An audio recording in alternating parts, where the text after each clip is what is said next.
ኦኬ ሌላው ራይቲንግ ላቦራቶሪ ሪፖርት ነው።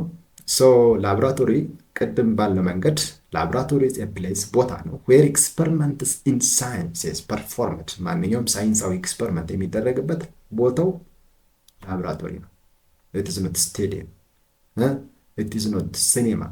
አሁን ሲኒማ ፊልም የሚታይበት ነው አይደል? ስቱዲዮ ቪዲዮዎች ምኖች የሚቀረጹበት ነው አይደል? ኮምፓሪዥን ማወቅ አለባቸው። ስለዚህ ላቦራቶሪ ሲባል ደግሞ የምርምር ቦታ ነው። ስለዚህ ኢት ሄልፕስ ስቱደንትስ ተማሪዎችን ለርን እንዲማሩ and develop their power of observation የሆነ ነገር የምልከት አቅማቸውን እንዲያዳብሩ የሚያግዝበት ቦታ ነው።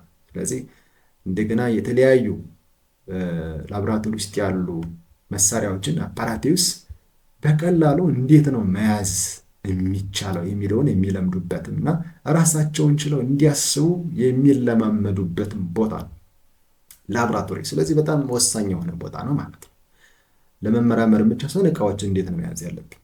እንደ ብርጭቆ እንዴት መያዝ መቻል የማይችል ሰው በጣም አደጋ ውስጥ ሊጥለው ይችላል፣ ሊሰበር ይችላል። ሰበርባሪው ደግሞ ሌላ አደጋ ውስጥ ሊቀጠው ይችላል።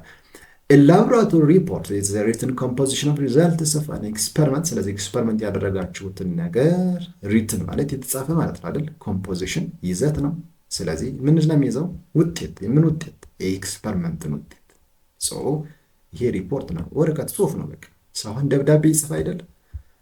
የቤት ስራ ሰርታችሁ ነው ብትባሉ እንዴት ሰራችሁት፣ ከምን ሰራችሁት፣ ከዛስ ብዬ በጠይቃችሁ እንደምታብራሩልኝ ሁሉ ላቦራቶሪ ውስጥ ገብታችሁ ምን ተጠቀማችሁ፣ ምን መሳሪያ፣ ምን ኬሚካል፣ ምን ስፔሲሜን ይሲ በምን ፕሮሲጀር፣ በምን ሂደት፣ በምን ቅደም ተከተል፣ ከዛስ እንዴት፣ ከዛስ ብዬ ምን አገኛችሁ ስል ያን ሁሉ የምታብራሩበት እኔ ላቦራቶሪ ሳልገባ የገባው ያህል እንዲሰማኝ የምታብራሩበት አቅማችሁን የምታሳዩበት ዶክሜንት ነው ላቦራቶሪ ሪፖርት። it should be written precisely በአጭሩ መጻፍ አለበት፣ መንዛዛት የለበትም ነው። በቃ ዝም ብሎ የማያስፈልጉ አይነት ጽሁፎች መኖር የለባቸውም። በግልጽ clearly using good grammar። ስለዚህ እንግሊዘኛ ማወቅ በጣም ጎበዝ የላቦራቶሪ ሪፖርተር መሆን እንዲቻል እንግሊዘኛ ማወቅ ያስፈልጋል። ግራመር ከትፑት ላንጉጅን ማስወገድ ያስፈልጋል። ግራመር በደንብ መረዳት፣ ሳብጀክት ቨርብ አግሪመንት፣ ቴንስ ዩሴጅ፣ ኮንጃክሽንስ just like that prepositions you see adjectives adverbs just like that እነሱን በደንብ እንግሊዘኛ መረዳት ያስፈልጋል። ምናልባት በዚህ አጋጣሚ እንግሊዘኛ ሞር ማወቅ የምትፈልጉ ከሆነ በቅርቡ የእንግሊዘኛ ትምህርትም ስለሚለቀቅ በዚህ ቻናል በደንብ ብትከታተሉ ራሳችሁን አፕግሬድ ማድረግ ትችላላችሁ በነፃ። ሰብስክራይብ ማድረግ ብቻ ነው የሚጠበቅባችሁ። ኤች ሪፖርት መስት ኢንክሉድ ማንኛውም ሪፖርት ምን መያዝ አለበት?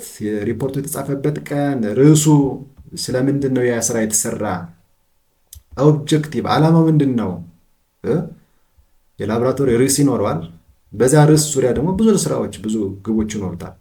ቲዎሪ በምን መሰረት ነው? ማቴሪያልስ ምን ተጠቀማችሁ? ኤኪፕመንት ኬሚካል ምን ኬሚካል ተጠቀማችሁ? ፕሮሲጀር ምን ቅደም ተከተል፣ ኦብዘርቬሽን ምን አይነት የላቦራቶሪ ስራ ነው የሰራችሁት? ይሄን በተመለከተ ዝርዝር ነገሮች በየሴክሽን ውስጥ ስንደርስ የምናያቸው ይሆናል። ሪዛልት ምን ውጤት ላይ ደረሳችሁ? ዲስከሽን just like that የእናንተስ ሀሳብ ምንድን ነው? እዚያ ዙሪያ ላይ ምን ክፍተት አገኛችሁ? ምን ቢሻሻል መልካም ነው ትላላችሁ? ምንስ ተማራችሁ? ዛት ዘ ዲስከሽን። ውይይት አብራሩ፣ የሰራችሁትን ነገር አብራሩ ብትባሉ ዛት ዘ ዲስከሽን። ኮንክሉዥን በአጠቃላይ ከዛ የላቦራቶሪ ኤክስፐሪመንት ምን ተማራችሁ?